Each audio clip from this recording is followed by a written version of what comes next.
बहुत बहुत स्वागत है सभी बच्चों का। शॉर्ट वीडियो में मैंने आपको घात के सवाल दिखा रखे हैं, ठीक है। अब उसका कॉन्सेप्ट समझने का वक्त आ गया है। सबसे पहले हैप्पी दिवाली आप सबको। और इस वीडियो में आपको मैं घात के अलग अलग तरह के सवाल दिखाऊंगा, ठीक है।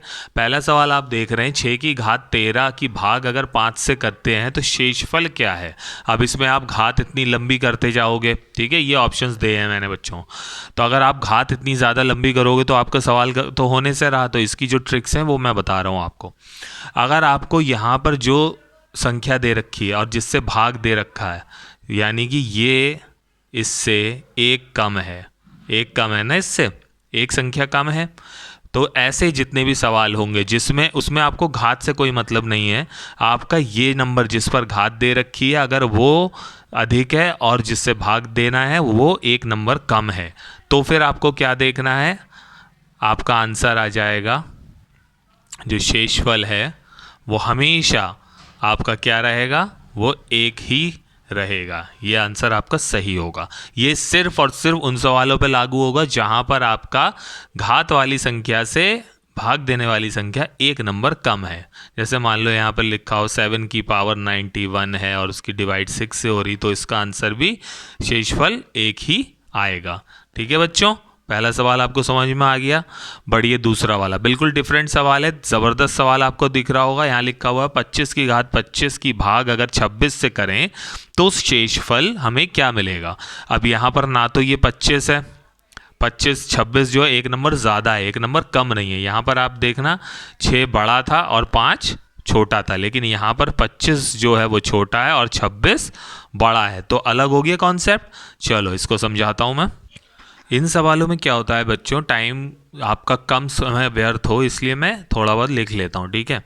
तो ये ऐसे सवाल जिसमें आपका जिसमें घात लगी है वो छोटा है और जिससे आप भाग कर रहे हो वो एक बड़ा है, अंतर एक का ही होना चाहिए, ठीक है। यहाँ पर क्या था, जो उसमें भाग घात लगी थी वो बड़ा था और जिससे भाग दे रहे थे वो छोटा था, तो हमेशा एक ही आएगा आंसर अगर उसमें एक का अंतर है। यहाँ पर अगर एक का अंतर है दोनों में लेकिन उल्टा है उससे, तो आप घात देखेंगे, घात देखेंगे। घात अगर आपकी सम है तो आपका आंसर जो है बेटा हमेशा 1 आएगा, ठीक है, अगर ये घात सम होती। लेकिन अगर ये घात विषम है तो जो बेस है यानी कि जो जिस पर घात लगी है वही आपका आंसर होगा, यानी कि इसका आंसर आपका 25 होगा शेषफल। शेष इसमें क्या बचेगा बच्चों, 25 का 25 ही बचेगा, ठीक है। चलिए नेक्स्ट क्वेश्चन पे चलते हैं। बहुत ही धांसू कॉन्सेप्ट लेके आए हूँ बच्चों। लाइक शेयर सब्सक्राइब बनता है अपने दोस्तों तक मुझे बहुत पहुँचाने की लिए मैं आपसे गुजारिश करता हूँ, और लाइक ज़रूर करिएगा मेरे वीडियो को। चलते हैं आगे अगले क्वेश्चन पर। तो बच्चों अगला क्वेश्चन बिल्कुल ही डिफरेंट है पिछले क्वेश्चंस में, क्योंकि पिछले क्वेश्चंस में आपकी घात वाली संख्या उससे या तो एक अधिक थी या फिर एक कम थी, लेकिन यहाँ पर इन दोनों प्रश्नों में कोई भी आपको समानता या फिर अंतर नहीं मिल रहा है, ठीक है। दोनों ही नंबर्स बिल्कुल डिफरेंट हैं। अब यहाँ पर हमें क्या करना होता है वो मैं आपको सिखा रहा हूँ, ठीक है। इसमें आपको घात देखनी यानी पावर देखनी है।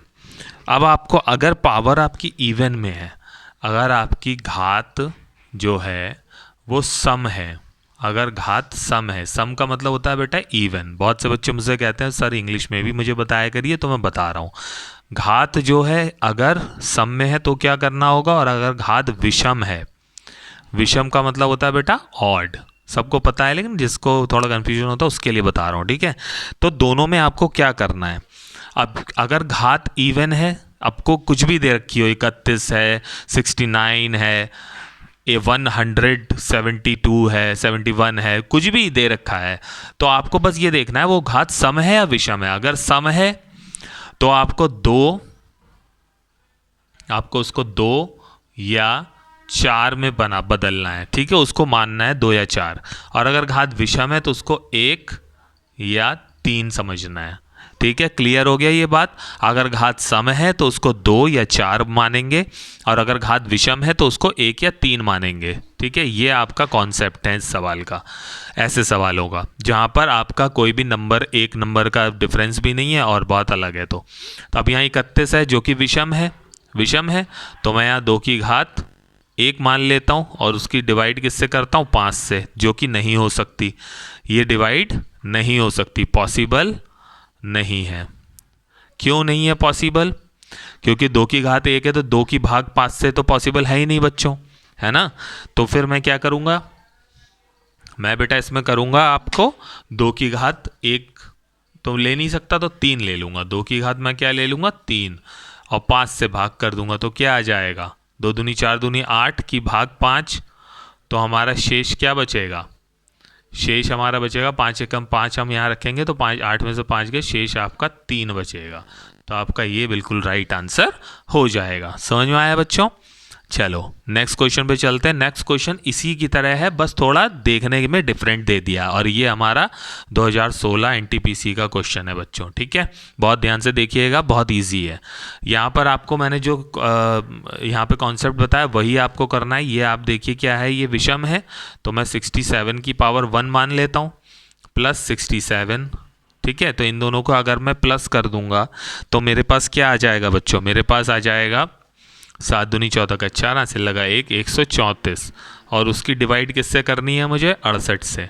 68 से इसकी डिवाइड आप करोगे तो आपको मिल जाएगा 66 शेषफल। शेषफल के रूप में आपको क्या मिल जाएगा बच्चों 66। तो आपका आंसर क्या बन गया शेषफल 66, ठीक है। बहुत ही इजी क्वेश्चन है। अगले क्वेश्चन पे चलते हैं बच्चों। और पसंद आ रहा है वीडियो बहुत अच्छे से मेरे उसको सब्सक्राइब करो, लाइक करो, अपने सर का हौसला बढ़ाओ। चलो नेक्स्ट क्वेश्चन। बहुत ही इंटरेस्टिंग क्वेश्चन है दोस्तों, एसएससी का क्वेश्चन है ये आया हुआ, ठीक है। ये वाला एसएससी का क्वेश्चन है और ये वाला क्वेश्चन आप होमवर्क में करके लाओगे, ठीक है। ये आप मुझे कमेंट में बताओगे।